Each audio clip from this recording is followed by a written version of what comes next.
what if I just figured something out about myself on your show? I love it.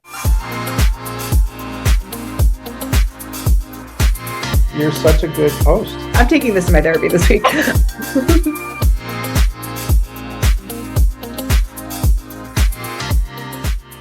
Today's guest is best known for her role as Alba Villanueva in the best show ever made, Jane the Virgin.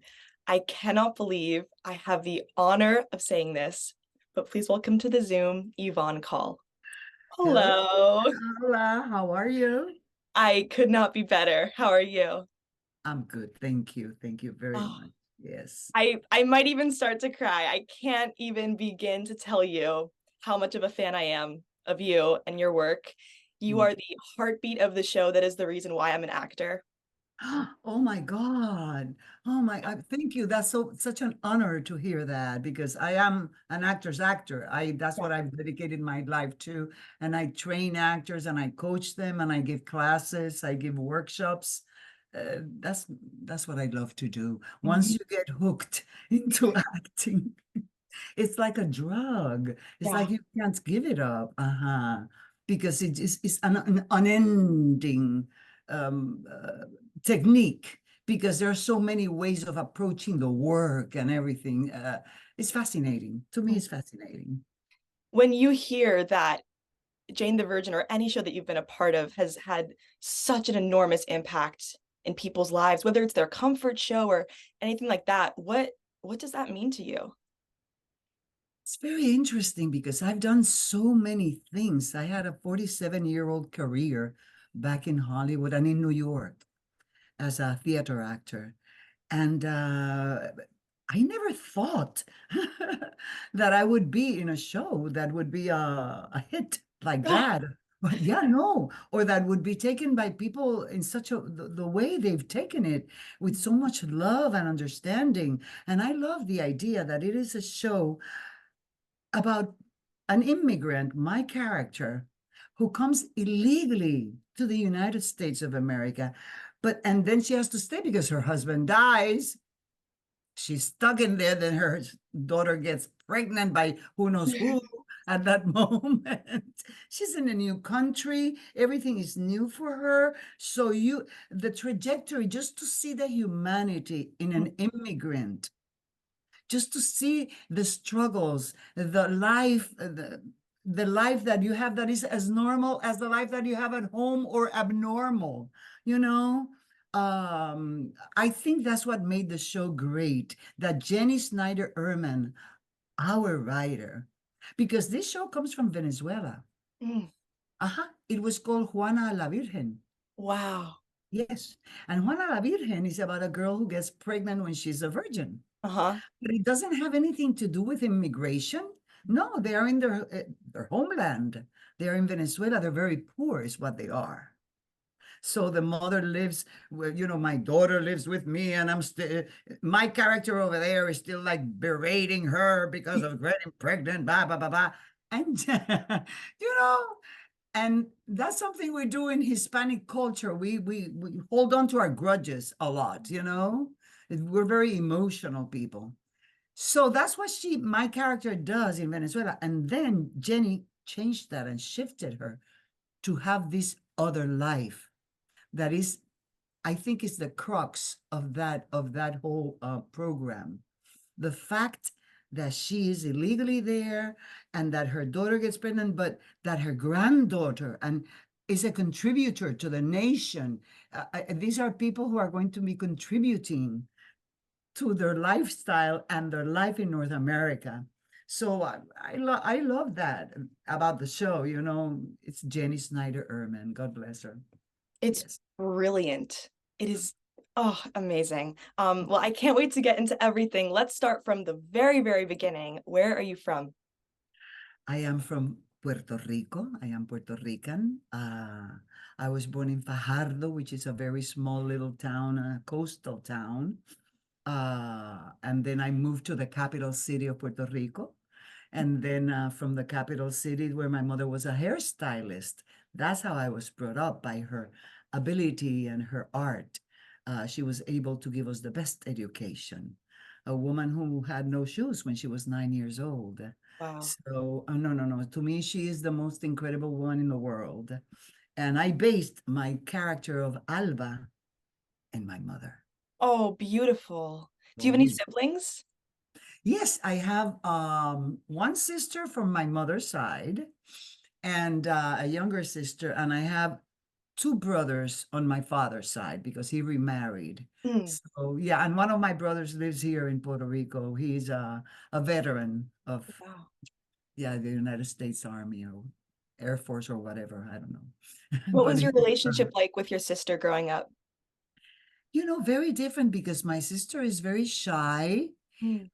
She had even people in school didn't know that we were sisters. Oh, Así es, because I was very outgoing. I took ballet classes since I was 5 years of age and 6 and 7, and my sister had nothing to do with that.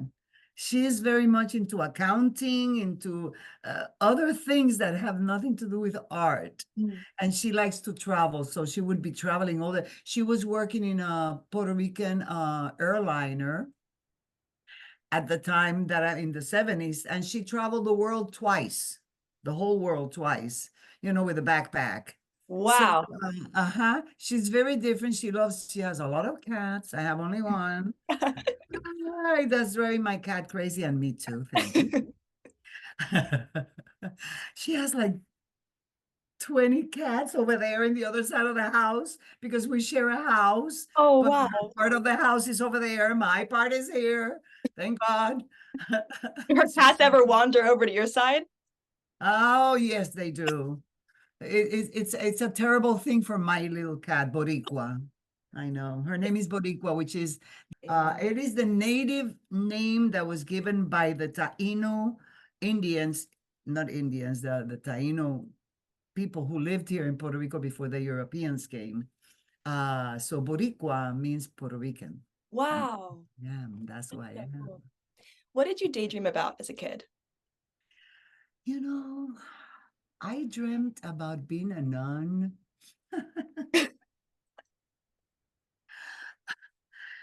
And I was such a religious person. I was brought up in a Catholic school with American nuns in Puerto Rico because my mother wanted us to learn English, to have the best education. And Catholic schools certainly give you the discipline, the structure, it's fantastic. They dressed me as a nun for a skit that they wanted to do.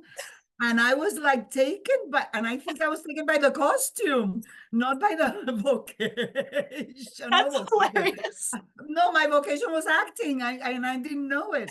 And I was, dancing and whatever, but that was a hobby. That was, to pass the time. And then when I came to the capital city, when we moved, every Saturday with the nun, I would mend the clothing of the priests and the clothing of the altar. We would say the rosary, go and do more clothing for the poor people, baptize them, do catechism to them, everything. My life was that. And then my mother, who was a hairstylist and a award-winning hairstylist, she said, no, no, no, no, no, no, no, no, no, no, no, no, no, you're not going to be a nun. What we're going to do is, let me give you social graces classes, which were also, besides social, it's modeling classes, So I became a haute couture model for a long time while I was a student in the University of Puerto Rico for haute couture designers here in the island as a part-time job. Wow. And, but in the meantime, so my mother, what she did is she put me into that school. She got me out of that. And then she said, okay, now we're going to New York to the beauty show and you're going to be my model. And so she put me on the platform as a model. Wow. And then I started to shift I started to like kind of like being there. I didn't know what was supposed to be done. You're up there, you're not supposed to even smile at that time in the 60s when you're a model. I still think they don't smile. You're not supposed, because you're not supposed to take away from the wardrobe you're wearing. Wow. Yes. I think that my mother's influence was the one that got me away from being a nun. And I think that I wanted to be a nun because of the theatrics. Mm, That's where theater started in the Catholic Church. They would reenact things. mm. And I think the theatrics of the wardrobe, not the wardrobe, the nun thing, Yeah. and everything, and the rosary, and the I would do communion every day. No, no, no. That was my life when I was a teenager. That's what I was going to be, a religious person. And now I'm not religious at all. I believe in God. I believe in the energy of God. I believe soul is energy, but I don't believe in religions. Mm. It's too commercialized for me. I think about the David, over there. If you would sell that to the Arabs, you know how much the Arabs would pay for that? Billions and billions of dollars just to spite the Mm. Romans or the Catholics or whatever. Okay, so let's take that money and put it into ending world hunger and world famine and world necessities, please. Mm. That's what I believe. And that's why I don't believe in religions, because it's, yeah, people go and they support themselves with the donations of the people seeing the artwork, but yeah, So no. interesting because Alba is like the opposite, right? Totally the opposite. But because I had that religious background of when I was a child, that was totally Alba. Mm. Alba was totally how she believed in what she was saying, was exactly what I was believing back then when I Wow. was younger. Yes.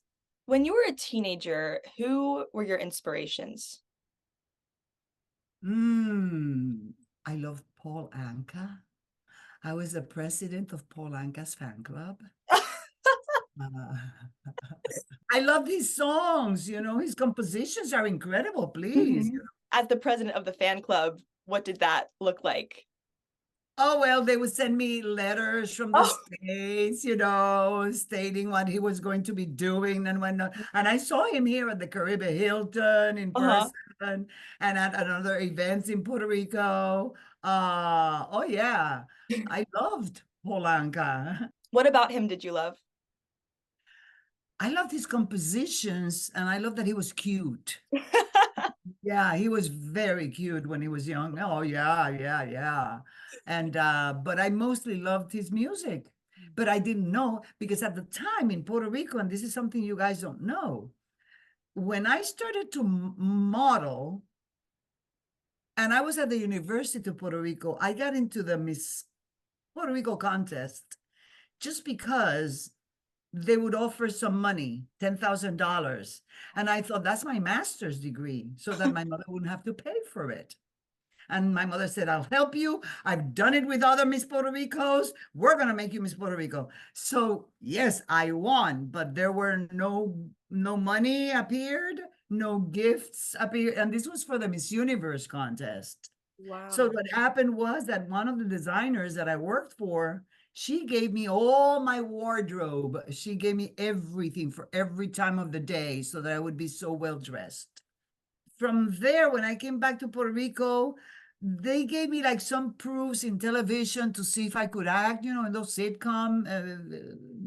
And I was always the girl next door with a cup of coffee, the sexy girl asking for coffee.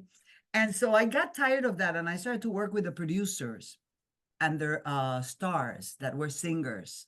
Mm. So I started to travel with those singers, Lucecita and Chucho, that are like the most incredible voices in this country.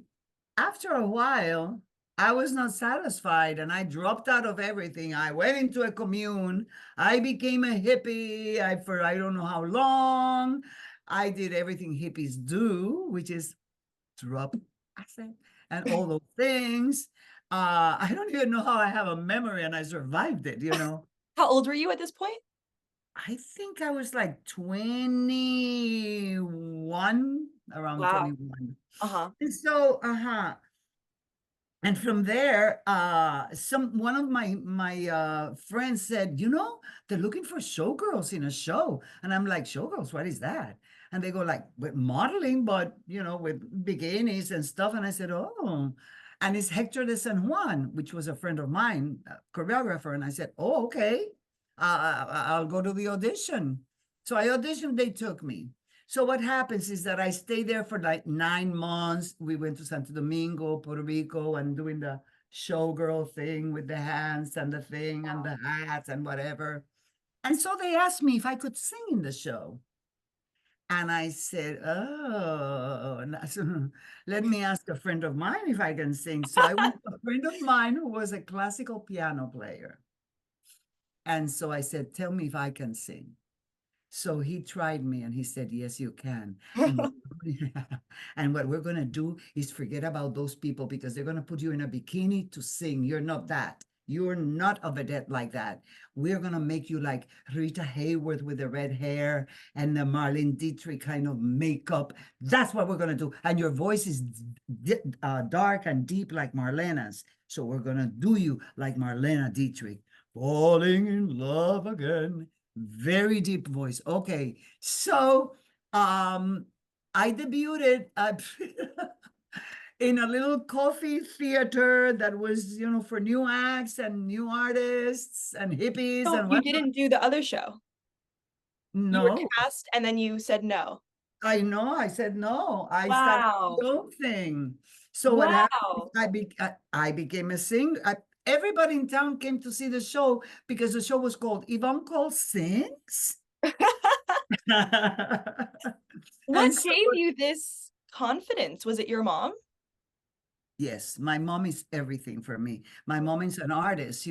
She won all the biggest prizes of hairstyling, hair coloring for every single show in the States, in France, in wherever she was. And she was also the spokesperson for L'Oreal and Clairol. She would give platform demonstrations and she would entertain people while she would do it. Wow. So I have my talent is from my mother, totally and completely. Were you fearless or did you just not let fear stop you? Oh, I didn't have any fear. Wow. No, because no, I didn't even think about fear. I just did what my instinct was telling me to do. And your instinct is the voice of God in you, it Right, really yeah. is. Yes. So you have to listen to it, and go with it because that's the only real thing in life. It really is God. Looking back at that version of yourself at that age, just going headfirst into all of your dreams, what would you say to that girl now? Oh, I would say that she did well. She was crazy. She did a lot of too many drugs when she was younger and in the commune. But God was so generous that it didn't affect my memory or my mind, thank God. And then from that experience, from singing there, Mm-hmm. they gave me the contract of the best club in town, Ocho Puertas, where I became a regular, which people came to see you singing on top of me on top of a piano. Wow. Yes. Actually, I have in YouTube, you can look for my show right now. I amazing. recorded something that I did last year here in Puerto Rico in Spanish. But I recreated that specific space of ocho puertas, 8 doors, which was just the pianist and me.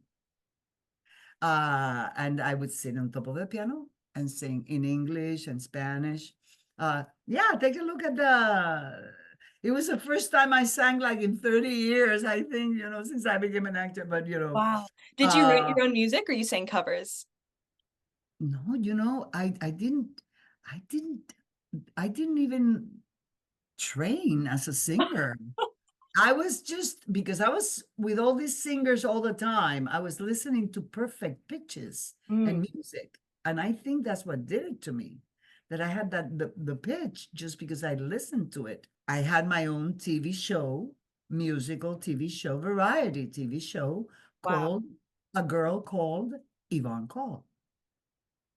And my theme song is in that little tape that I'm telling you to see, which is not only my theme song, what my photographer of the time did, he took my theme song and he split it with The Godfather and Pest and all these other things plus me as the vedette that I was with the red hair, that you don't know that woman yet, which my red hair was down to here, Aladita Hayworth, very sophisticated. I was extremely sophisticated and elegant, and that was the purpose of my, because my voice was okay, but I didn't have much of a voice. So I had a lot of more personality, I think. And so that show lasted on the air for 2.5 years. I also went to Vietnam to sing for the soldiers, for the Puerto Rican soldiers, specifically in my heart. I sang for all of them because all of them were there. Everybody was there losing their lives. It was very interesting to go to war. It's a horrible thing. Nobody wants that. Did But you ever get nervous before you performed? no. Isn't that crazy? Yeah. And then when I studied with Strasberg, he has a specific way of, because for the theater is different, because you feel the rumbling of the audience and whatnot, and it's a lot of people, and you're not yourself, you're somebody else. Right. So he has exercises that train you to undo your nervousness in a specific way designed just for actors. Very interesting the way he designed it, and it works. So what made you switch from more of a singing focused career to acting? I was in The Godfather Part 2 was the first movie that I ever made in my life. Coppola met me because he went to school with a director that was here based in Puerto Rico. So he was looking locations for Cuba. So he contacted this man. And at the time I was doing like my first, I think it was like my first theater play where I was playing La Cucaracha, La Cucaracha. That was the only thing they had me doing because, I didn't have any training for theater acting or anything, but I had a following. So they put me there singing La Cucaracha. My friend was out of town, Frank, but his associate, who was a friend of mine, was in town, and he came to the theater and he said, you have to get out of here as soon as you do your scene because we have to introduce you to these people who are looking for a nightclub act, and you are the nightclub act. And I'm like, but I have to wait for the applause. They say that you have to wait for the end for the applause. And he said, I'll talk to the director. So he spoke to the director. The director said, Coppola? Oh, yes, she's out of here. Take her away. I didn't know who Coppola was. You left mid-show. Yeah. No, I left mid-show after I did my scene. I'm out of here. And I went to Coppola and Fred Roos, who was one of the producers. They were looking at a flamenco thing in a hotel over there in Old San Juan. And from there, we went to another place to see another show. And they sat me in between them. I had never had an interview, except for the Miss Universe thing. I had never been interviewed for anything to get a job. No, I did it and I got the job. Yeah, like everything else that I've told you I've done. I just did it and boom. Wow. So there they started to ask me about me. What do you do? And I said, well, I sing nostalgia. This is what they're looking for, of course. And I had no idea. I sing nostalgia. I sing things from Cuba, which was the truth. From the 50s, I would sing things that were old. I love that nostalgia thing, that campy thing. And so, oh yeah, and I'm in Channel 11. I have my own TV show, an hour variety show every week. And so we went to that place to see the show. Then we went to a restaurant. Then at the end of the night, I just said, if you come back, I am in Channel 11. So if you want to see me again, you can come by and say hello at the TV station. I didn't give them my phone. I had no idea. And so my mother was like, you didn't give them your phone. And I'm like, Hollywood. And I'm like, pero mamita, I don't know. What the hell, And so like 2 months after that, I received a phone call from a casting director here in Puerto Rico who I've met, but I had never worked with her before. And she said, Mr. Coppola wants you to know that he wrote a name for your part so that you would have your first credit in a movie. That was so generous, and it's blessings, The thing is that that was so generous from Francis. So he gave me the name because he knew that I had not done, because I kept rejecting all these Mexican movies they offered me and whatnot. I'm like, no, no, no, no, no. I'm going to be in a bikini around a swimming pool dancing. No, no, no, no, no. I don't want that.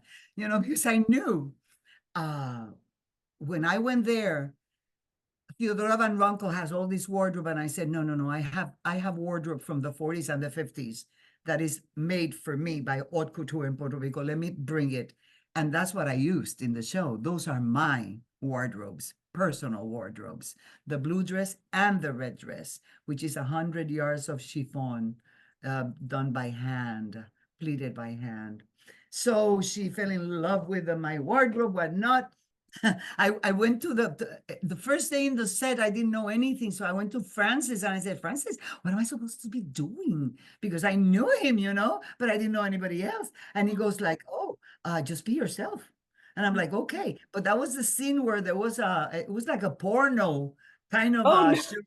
That was the first scene. Of course, they didn't do it for real, but you know. And so the second AD, the first AD came to me and he said, you cannot talk to the director. You have to talk to me if you want to ask him. I'm like, I don't know you. I know him. I know. I had no protocols because I Yeah. didn't know anything, you know, I was just Uh-huh. being me. So when the scene starts, Pacino lights up a cigarette and I ask him for one. I'm not supposed to pay for key. What do I know? So I asked him, and he said, well, from now on, you're going to be doing this in every scene. We have to do that. Oh, So when no. Coppola defended Pacino's character by putting a girl with a big black hat of feathers covering me in that red dress that I'm in it covers my persona so that you wouldn't see that lighting of the cigarette. So because Pacino's character was what he had to protect. Hmm. And he was a family man. Yolanda was, you know, the singer, but una puta, the whore in a way, you know, not that she was, but she was the singer. She was not a family woman, blah, blah, blah, blah, as far as those characters are concerned next to each other. Mhm. Okay. So that happened to me. And then what changed me forever and ever was I was like around 2 or 3 o'clock in the morning when they bring Pacino to the set. I was taking a break from the party that they have at the palace with the presidential palace.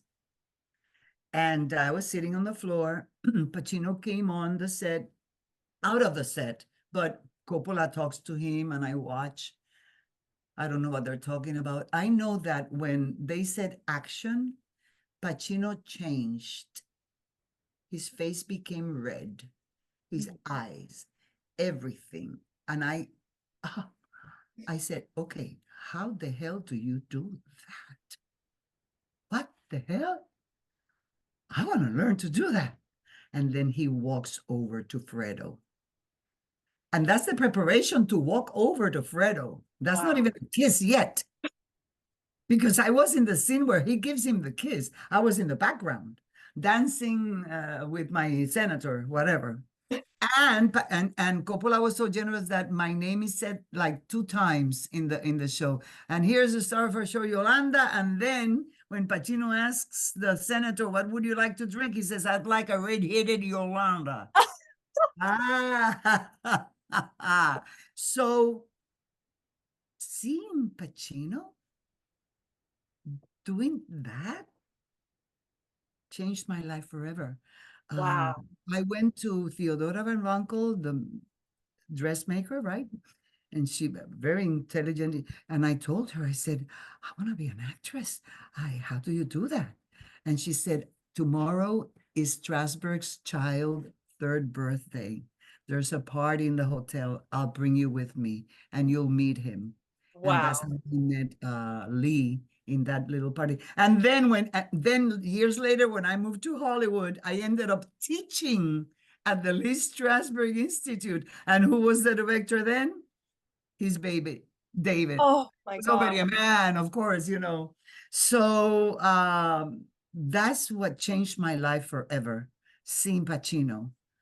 Oh, transforming his mind everything, because he had to give him the kiss Hmm. to kill him, to let him know, I'm gonna kill you, Right. his brother.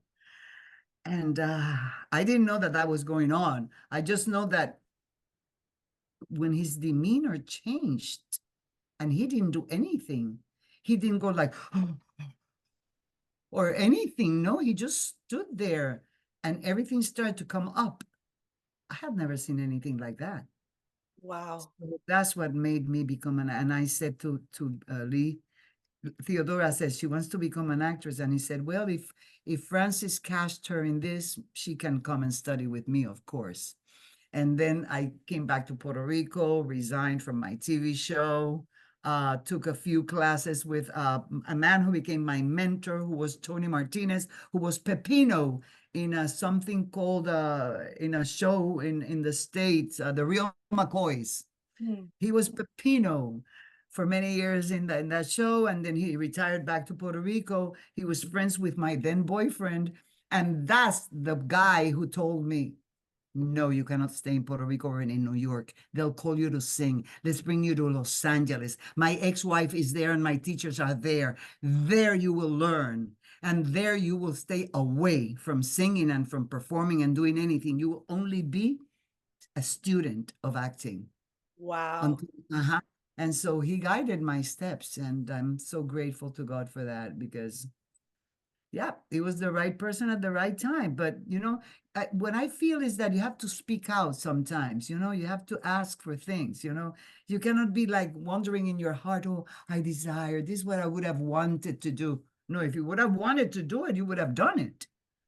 But you have to do it. On that beautiful point, you were on my physical vision board for this year. A photo of the Jane the Virgin poster was on my vision board for this year, and I was just watching back the video that I made, knowing that we had this call, and I was like, oh my goodness, how incredible is that? That is so sweet. Thank you. I am blown away by your story, and I've been thinking so much lately about the concept how we are here to be vessels of what God wants us to do through our art, through our passions, and to hear that you always just answered the call. Eso. Eso. You just go with what God gives you to do, and that's it. And do not question it, just do it. Hmm. That's how I feel my life has been led. And I believe so much in that energy. I was listening to an indigo little boy the other day, and he was saying, oh, so when you go to heaven, there's a waiting room, and there you decide what form you're going to have in your next life. And I'm like, oh, what form am I going to have? What do I want to be if there is a next life? Because this energy doesn't die. I think we're part of the stars, we're part of the everything in the universe. And I think because it's in us, all those little things, I think we just go back to, and then I guess if we have to return, I don't know how it happens. I have no clue. But I do believe that there's an energy that, and it's not like George Carlin, that, that comedian George Carlin, he says, they say there is a man upstairs with a beard. I don't believe in a man with a beard, and I don't believe that, in Puerto Rico, people are very religious and they go, el señor, which is the man. And I go, y la señora, and the woman, because if God is God, he has to be both. Cannot be the father only, because the fathers cannot give birth. Thank you. So it has to be, God is all encompassing, woman, man, child, cat, everything. If you could have a completely different life with a completely different career, what do you think that would be? Wow, that is something that I've never, I was a student in the University of Puerto Rico of social psychology. That's what I was a student of when I got into the Miss Puerto Rico contest. I think maybe I would have been a psychologist. And I think I went into psychology just because it deals with studying the human soul. And I didn't know that was my acting thing in me, looking for that, you know? It's so amazing. Life is incredible. Nothing goes to waste in anything you do. And you go, why am I doing? Why did I do that? Huh? You will see the answer. You will find it in your life. What's the best advice you've ever been given? Wow, that's a hard one. But one of them is just be yourself. Just be yourself. You know, do not pretend to be this or to be that, especially when I was in the Miss Puerto Rico, when I went to Hollywood, when I'm in an interview, you know, for an acting part, not to be the part, but just to be myself. Mm. Just to trust that what I have is enough. And that if it is for me, a job or whatever, it's for me. But I don't have no pushing. That's the best advice I've been given. Don't push anything in your life. Don't push even in acting, you cannot push, because if you push, it's bad. Mm. So when you got to LA, up until that point, had you ever experienced rejection?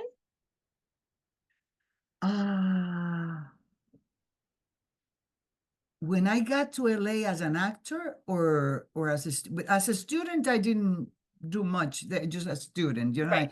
3.5 years that I was there studying before I left for New York. I've been very lucky. God has Well, you're blessed. extremely talented, so it Yes, makes I'm sense thinking that about my first audition. I just Backstage Magazine, and I got it. And that audition got me my Actors Equity card. And it was wow. an audition for the Puerto Rican Traveling Theater. And it was a bilingual audition, which I had both languages. So everything that has come to me, I've lost parts to other actresses that were not as good as me. I thought. But, you know, God bless them. And, you know, what is for you is for you, no matter what. You cannot go, oh, I should have gotten, if I would have done this. No, it doesn't happen that way. What is, and that's it. And you have to accept it, you know, with gracefulness and love. So when you arrived at Lee Strasberg in LA, were the classes what you expected, or was it harder? I didn't first start with Lee in LA. I started with David Alexander, which was like a disciple of his technique. Plus, he invented some, and Bob Ellenstein and Godin Eagle. All these people gave me classes for free when I ran out of money because they believed in my talent. Oh, wow. And so from LA, I went to New York. And that's where I studied at the big, it was very expensive, but I studied with Strasberg in New York. And then he died in one of my classes. He died when I was in classes waiting for him. So Oh my gosh. he died like a few months after I had started with him finally. But before I started with him, I was already cleaning the bathrooms and the toilets in the actor's studio so that I would get my free sessions.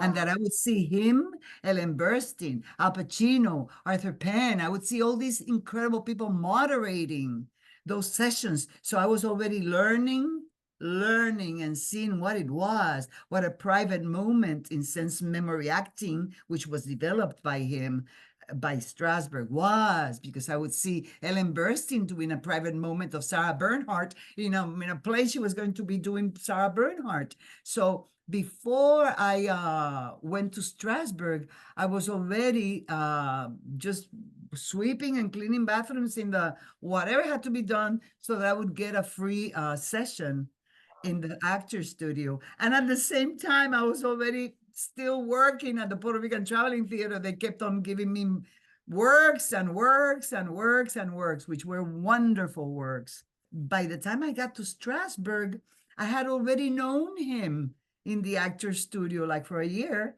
And then I got to Strasberg, and then like 2 months after I'm there, boom, he dies. Oh, Us waiting for him in class. that's like a Yes. scene out of Jane the Virgin.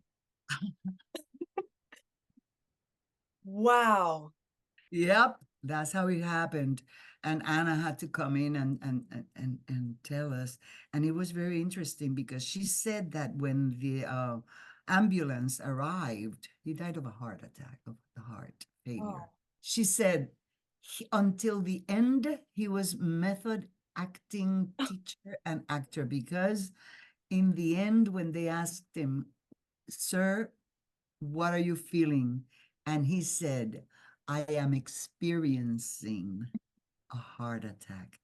That was the base and the crux of his teachings, the experience. He said, if you have a glass of water in your hands and you have to taste it, take the water, take it how it feels in your tongue, under your tongue, in the back of your throat, as it goes down, experience everything.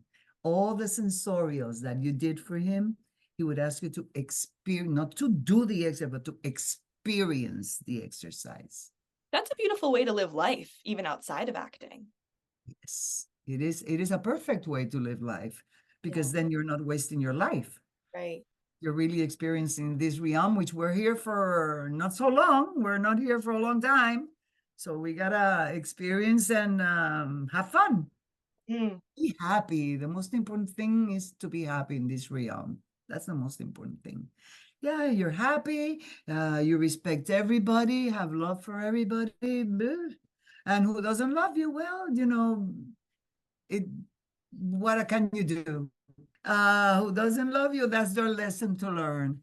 But it's not for me to teach them, to teach anybody, because I'm still teaching myself. I made many friends in my acting classes. I mean, when I was at HB Studios in New York, I would walk from that street, which was in the Village, until 57th Street, which is where I lived. And we would always walk together, Frank and I, a friend of mine who was in class. He was like a professional student actor, because he kept on going to classes and classes and never getting an agent, never doing anything else. But we enjoyed our walks and our talks about the technique and about this and discovering the other and bam, bam, bam, bam. And those blocks, those 50 blocks would go in a jiffy. Eduardo Machado, which has become an incredible writer, Cuban-American writer, was my first friend in my first class in Los Angeles. And so was Carmen Marcelo. Carmen died of Alzheimer's. She was 50-something. Wow. All of a sudden, she got sick. Pepe Serna was a dear friend that I kept in touch with after the classes and everything. Yeah. What is your why as an artist? I feel God sent me to earth to do that, and to touch people's hearts, minds, and souls with his work through me. That's what, and I said he and her work through me. I think the energy that I take the energy, give it to you, the audience receives it with the love that is being given, because it comes from God. And I take it back in when that applause comes in and offer it to God, because everything that I did on that stage, in front of that camera, everything that I did, because think about it, comes from God. Because think about it, we actors, we take words that are written on paper and we make them human. We make that a human being. Yeah. And so we are creating a being out of that written expression there. And that's part of being God too, because it created us.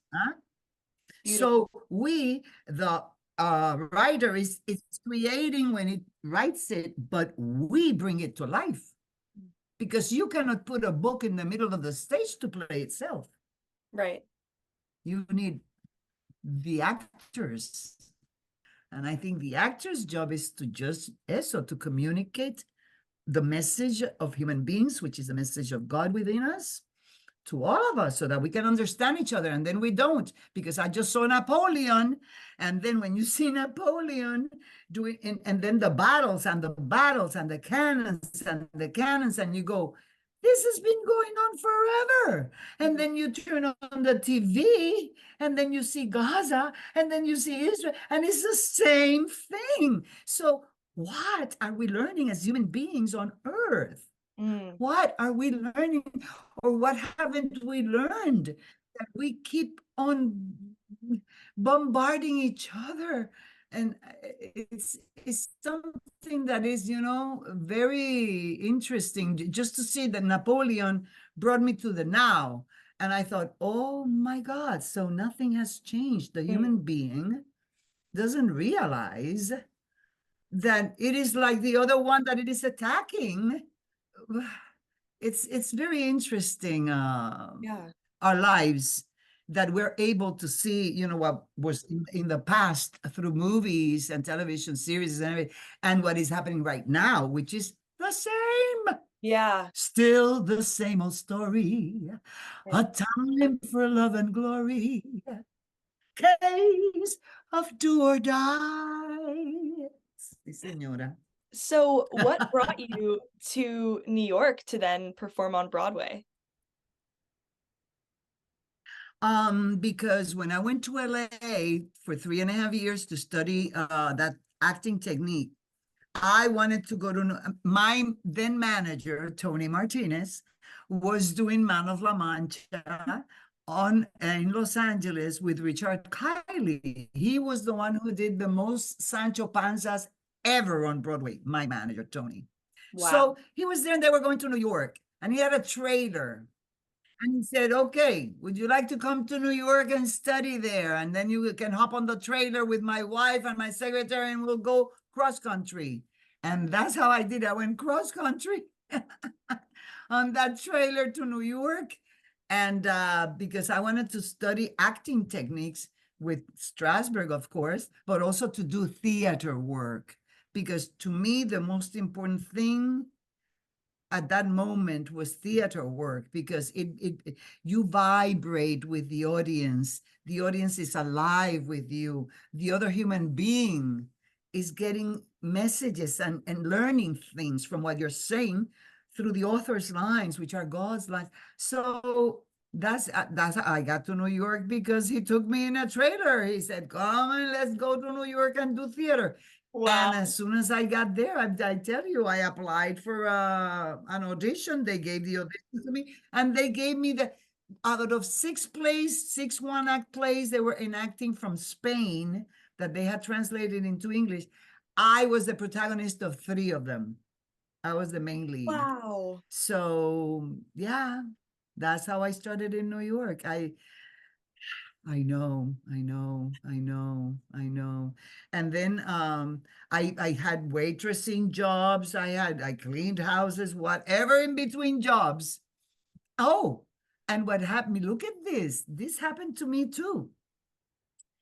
My first Broadway show, when I was doing my first off-Broadway, the Puerto Rican Traveling Theater one, an announcement came that they wanted to see Hispanic actors because they had cast Jane Alexander as Cuban, the other as Cuban. Everybody was Cuban, except nobody was Cuban or nobody was Hispanic. And they had not seen the Hispanic actors. This was when I went to New York in 1980s. I had no clue about the prejudices against us, that they think that we have an accent, that they think that we're too brown or not too good or whatever. I had no clue because I was like in my thing, no? I said to one of the actors, they're doing an open call. I'm going to do it because I've never done I've never auditioned for Broadway. And so he said, no, they're doing it because they want to shut us up and they want to blah, blah, blah, blah, blah, blah, blah, blah. And I said, you know what? I'm going to go. I'm sorry, but I have to have that experience. So I went into my first Broadway stage to have this audition. It was great because it was like the movies. Everything was dark in front of you with those voices in the back of the audience, who would talk to you. Ed Sheeran was the director. There were like 500 of us auditioning. I did a monologue that Kathy Bates was the Cuban revolutionary that would open the play with that. Wow. And Kathy and I became great friends. She was the queen of off-Broadway at that time. So the monologue that she would open the show with, that's what they gave us to audition with. And so I did it. And after I did it, they said, "Do you speak French?" And I remembered my French classes in the University of Puerto Rico. So I said, "Je ne parle pas très bien, mais j'ai entendu un petit peu." And they went, "Okay." So I got cast. I think I was the only Hispanic actress in the play, and I got cast as a French woman who was the lover of this multimillionaire that fled from Cuba, and they Wow. ended up in Paris. And so I had 3 lines, and the 3 lines were the same. Quel dommage. Quel dommage. Quel dommage. That's the only thing I would say. But they put me with the blonde wig and the high heels and everything. And Ed kept saying, "You're upstaging Jane. You can't do that." And it's because I was new in the scene with high heels, blonde hair up to the, so everybody, if I would shift a little bit, people would look at me. And he's like, "Cannot move. You cannot do anything, please." And Kathy Bates goes, "Why don't you put a bag over her head? There's no way they're not going to look at her, please." So that was my first Broadway show. And I did my first Broadway at the same time. So I would rehearse my first Broadway show at the same time that I was performing my off-Broadway, my first off-Broadway show in New York. That's how it happened. So you'd rehearse during the God is day good. and perform at night. Huh? Isn't that Wow. incredible? Does being on set and being on stage light up your soul in a different way? Well, to be on a set, as opposed to be on the stage where you have to be performing live in front of an audience. On the set, you have a lot of other people around you, and it's a matter of you hitting the mark. What brings you to greatness on a set for television or films is different, but for television, which is quick and has to be done with a certain speed, is that you did your theater work. And you discovered all those characters, and you discovered how you develop that character and why it is acting this way and what made it act the other way. And then you can apply that to a character that they give you on TV that has maybe 5 lines that you don't know where they come from. So you can apply your creativity as an actor from the theater into the television work. I did a show with James Earl Jones, and I remember that I took my time in doing the scene, and the director came downstairs and he said, "You cannot do that. This is TV. What you're doing is film. For film, you can think, internalize it. You have to, the announcements are the ones that are important. The ads, what sells the show. You cannot, you have to develop whatever you're going to do in that minute, in that second. You have to do it there. So that you cannot take your time. Like in the theater, you can take your time. In film, you can take your time. But in TV, you have to produce it. And to be able to produce it, it's because you trained and trained. And I trained for 7 years. Wow. As an actor. Different techniques. All of them are good. All of them are valid. All of them are important. And you have to have them in order to do television work, for example. Yeah, because if the director comes and says to you, "Hey, the writers are saying that they want another tone, that they wrote it with this tone, and you're doing it in your tone, which is okay, but they want another tone in this, okay." So while you say okay, they're going like, "Okay, back to 1, let's reset." And while they're resetting and saying all that, you have to think about changing everything that you did and accommodate it to that new intention that they're asking you to do. But it has to be done within that time. Cannot be like, are you kidding me? Because television is about money. It's about selling those ads, because that's why they can make the shows also. Right. because those ads pay for everything. I also grew up watching Switch. Did I answer your question? Yes, 100%, 100%. Huh? I also grew up watching Switched at Birth, which was an incredible show. Did you see yourself a part of shows like Switched at Birth and like Jane the Virgin? And what was it like meeting, fans of the show who'd come up to you and share how much it meant to them? Actually, Switched at Birth, I was fascinated by the fact that I had to learn the sign language. I loved it. I got Oh, a sign language book because I was inspired by that show. Oh my, that's great, because it's very important to communicate, non-hearing people, please. Yeah. It's very important. Jane the Virgin, I didn't want to do it. Why? First of all, I've done Switched at Birth, Glee, all these other shows, and I thought, okay, I'm done. There's nothing more here. I have my pensions, I have my Social Security, I have everything. Let me go back home, because I had this house inhabited, totally refurbished, without anybody being here, it was gonna spoil. So I said, I can work from there, I can travel, what the hell? And Jane the Virgin comes, and I go, what the heck is this? This is in Spanish. And they go, yeah. And I go, no, I've paid too many classes and spent too many years learning English to be able to speak it and act in it. I've done Shakespeare on Broadway for Joseph Papp. I'm sorry. And he brought me a special teacher to teach me how to do it too. I was very lucky. So they were like, please, just go ahead and do this, a principal part. We want you to come and do it, please. And I'm like, huh, okay. I have jury duty. I cannot do it. No. And it was true that I had jury duty. Way. And so the jury duty called me and they said, you don't have to come tomorrow. Yes way. And so jury duty said, and so I called my agents and I said, okay, so I don't have to go to jury duty.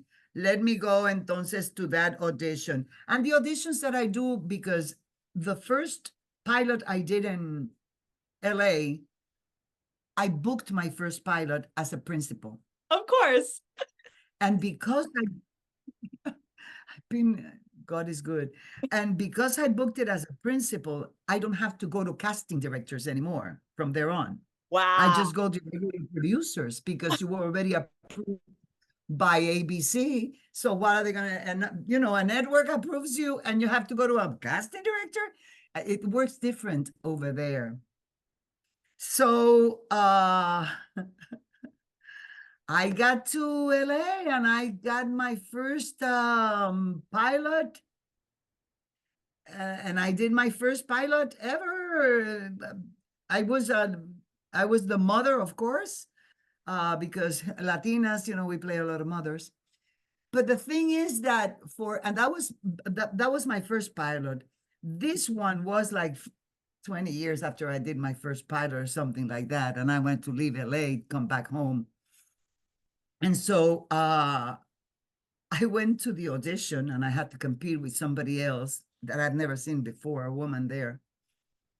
And I thought they were going to put me on tape for producers. I didn't expect the room to be filled. So the room was filled with all the producers and director and everybody else was there. And so I said, oh, fancy meeting all of you here. And so I sat and I said, okay, so this is in Spanish. I paid many monies to learn English. So anyway, getting that out of the way, this is in Spanish. And the man that was there from Venezuela, the son of the creator of Jane the Virgin in Spanish, was there. And he said, Venezuelan. And I said, well, I'm Puerto Rican, that's Caribbean. I can do a Caribbean accent. Yeah, because everything is Mexican over there. No, we're not all Mexican. Please, no, we don't speak like that. Oh, no, only Mexicans speak like that. Please. I did it in Spanish and they were pleased. And next thing you know, I'm on network. Auditioning for network. She auditioned for all the people in the network. and you sign your contract before you go in. And then after network, then the studio wanted to see me too.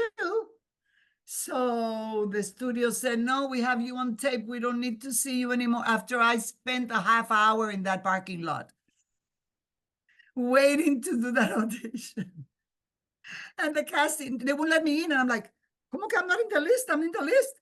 I'm supposed to be, and the guard says, no, you're not on the list. And all of a sudden a woman comes and says, Abuela. And I go, yeah, I would like to be, but they won't let me in. And the casting director from CW that I didn't even know her. So she said, no, no, no, we put you on tape. We're going to see your tape.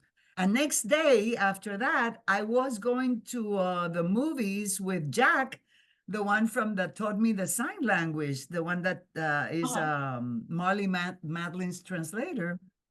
We were on the parking lot, and all of a sudden I get a call that I got the job.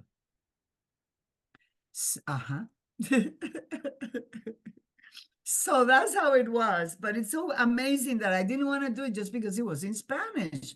I felt, oh my God, why do you have me speaking Spanish? And then I started to understand the character. So then you I never knew had why. a chemistry read with What? Gina and Andrea? No. Because your chemistry is the heart of the show. So you had never met them before booking the show? No. We're Puerto Rican. They are descendants of Puerto Ricans, and I'm Puerto Rican. So we had something in common that we could understand about each other immediately. And to me, Andrea was like a Taína queen. She looked like our Aborigines from here, from Puerto Rico. And Gina was just the perfect match between her father and her mother. Perfect Puerto Rican, intelligent as hell. Oh, yeah. Smart, intelligent, go-doer. Oh, my God. She's an extraordinary woman. And now she's a mom. Oh, my God. Can you see she's on my wall right here? Oh my God, yeah. There she is. Yeah. Yep. So, you know, her sister put her through NYU to study. Wow. After her sister graduated from NYU, she worked so that Gina could study there and paid for her studies because she knew Gina had talent. Wow. Isn't that beautiful? Yeah. Yeah, I know.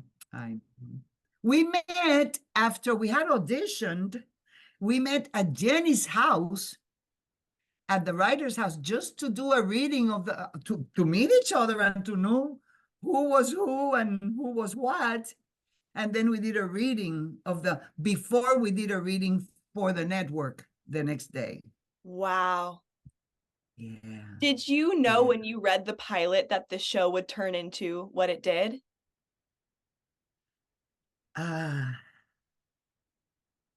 No. No. I think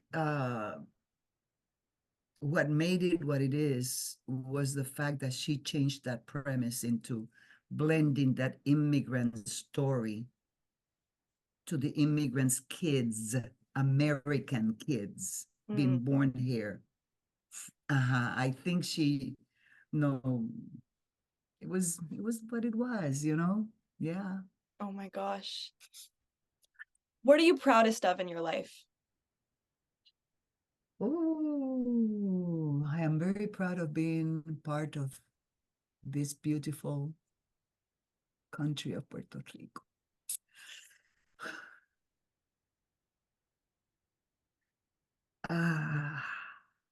We have been colonized for so long by everybody, now by the States for the last 125 years.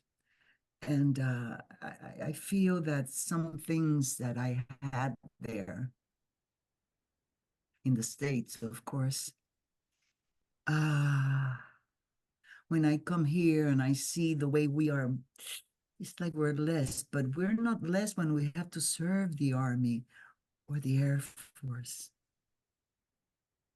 It's a very personal thing. I'm very saddened by the fact that that we're still a colony. I'm not advocating statehood or anything.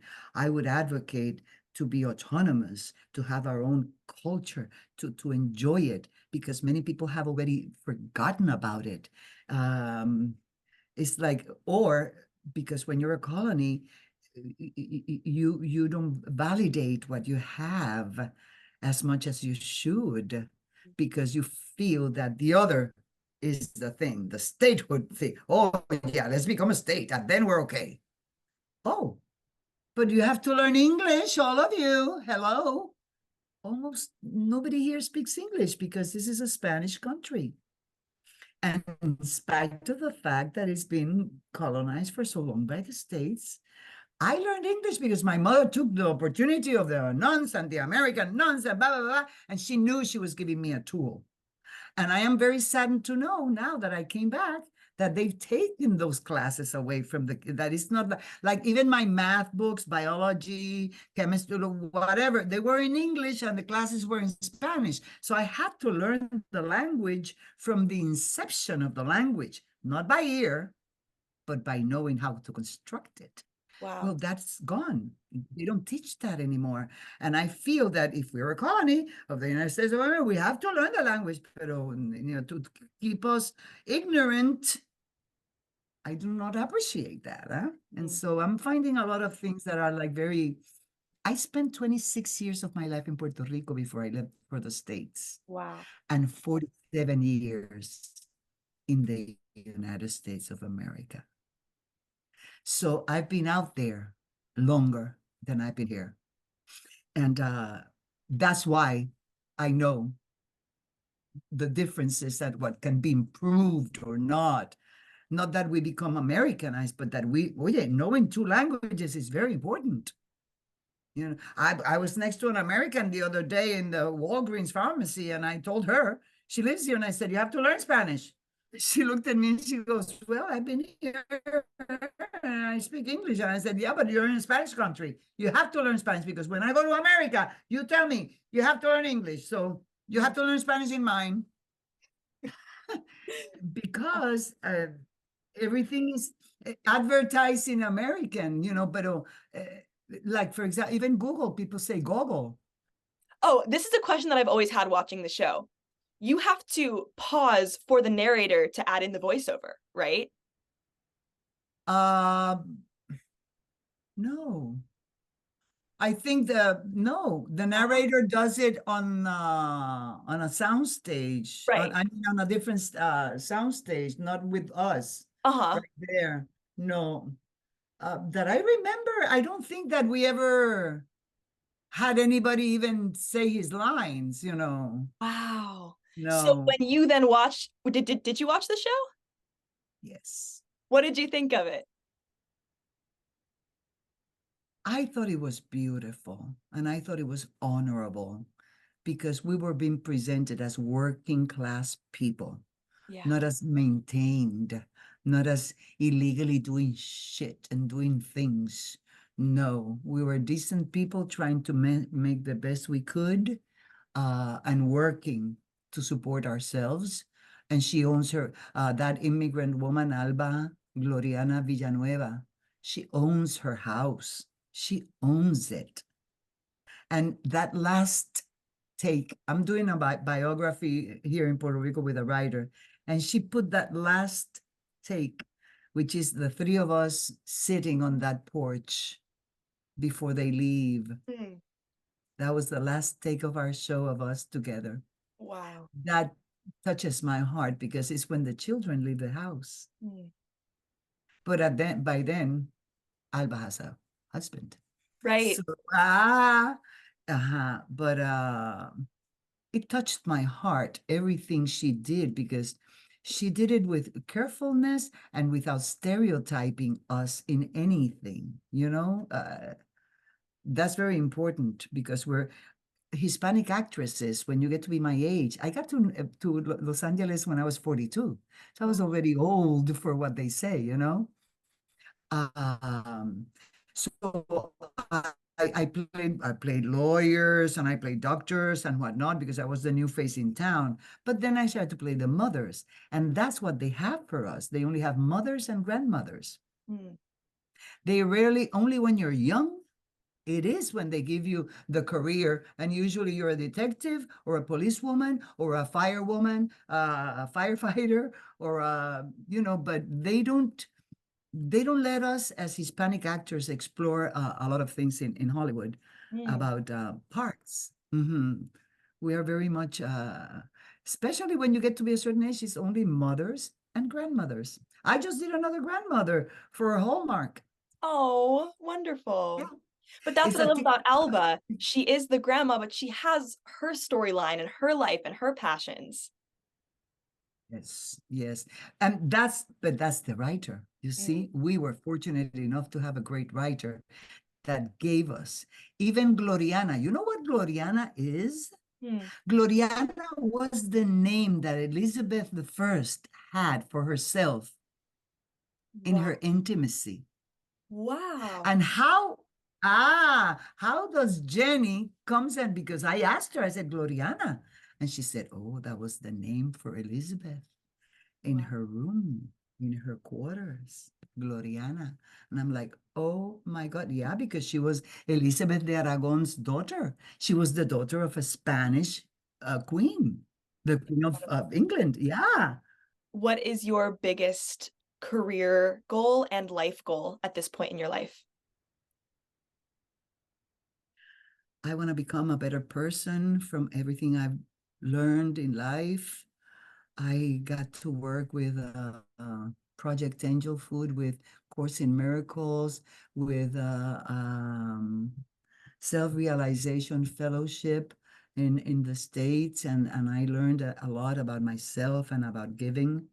Uh, Rather than when I was much more of a Catholic, that I was preaching, but Mm. this was not preaching. This was about doing and giving.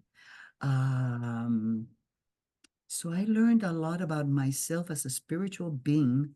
And I found the books the other day and I thought, oh my God, I did all this in Los Angeles. I had forgotten about it because here I've been like dealing with doctors. That's when you get to be 76 like me. Is doctors and doctors and doctors and doctors and doctors and doctors and doctors. Oh my God, I was in my 40s until I was in my 70s. I yeah, I took a lot of care about my spirituality and about giving what I had to other people, the knowledge that I had acquired as an actor and as a teacher. I wanted to share it and give it back and Beautiful. give it back to the audience also. Yeah. Oh, yeah. This conversation has been unbelievable. I cannot thank you enough for your time. The question that I always end with, it's my favorite question. What do you want your legacy to be? I want my legacy to be that Hispanic actors in Hollywood are trained, are good, they're worth it to invest in them, Mm. and they should get the respect that they deserve for all that, because I don't think a lot of them, especially when you're darker of skin or whatever, you don't get sometimes, like they assume that you don't know anything Mm. about acting. And no, we do, we train. And so what I wish for my legacy to be is that if anything was good about my work, that if they think about my work, that they're inspired and go to town with it. Go Mm. to town with it, because that's what it is. Yes, Mm. yes, because we're not seen like that. We're not seen as trained actors. And we are, Mm. many of us. And you have organizations like Nosotros that is getting together itself right now and doing showcases and starting, the younger people are starting to do things. That was created by Ricardo Montalban, and it's finally getting its worth with the young people coming up to the plate. So that's what I want, for actors of Hispanic heritage to be seen as equal. For us, that's what I wish, that we get that Beautiful. respect and that acknowledgement. Beautiful. I am just the biggest fan of you and your work, and I am so grateful for you for, sharing your story, and I cannot wait to see what you do next. Oh, you froze. Gracias. Thank you so much. I did that show for YouTube, so I did it. You go, if you go to my Instagram, which is Ivonne Coll Official, it says +1, and that +1 is my YouTube connection for Great. free. And it's like me singing, me, what I used to do in Puerto Rico in the 70s. Oh, long time ago. I'm gonna go check it out right now. And I hope you Amazing. enjoy it. I'm so excited. Thank you. And thank you so much for taking interest on us actors and us people, that do the work. And I cannot thank you enough for taking care of us too, and letting us, through you, get in touch with the audience that watches us, Mhm. and that we owe so much to. Because if they didn't watch, we would be nowhere. Mhm. So, muy, muy agradecida. Muchas gracias por haberme incluido en esta entrevista. Mm.